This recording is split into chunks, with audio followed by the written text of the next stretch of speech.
তারা স্বামী স্ত্রী, আমাদের নাক গলায় লাভ নেই। তারপরে কিছু কিছু ভুল, এটি কি স্ত্রীর ভুল না স্বামীর ভুল, আপনারা অবশ্যই কমেন্টে জানাবেন। চলুন দেখি।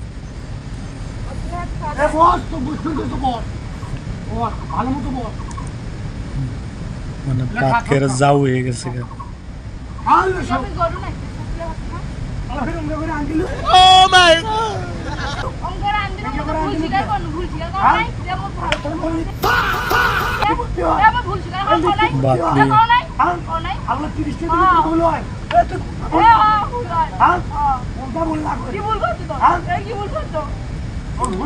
ভিডিওটা পুরোপুরি দেখবেন, দেখে কমেন্টে জানাবেন। দর্শকরা জানতে চায় আপনাদের মতামত। মানে স্ত্রীর কি গুন্ডা আর স্বামীর কি গুন্ডা। আশা করি ভিডিওটা সবাই শেয়ার করবেন।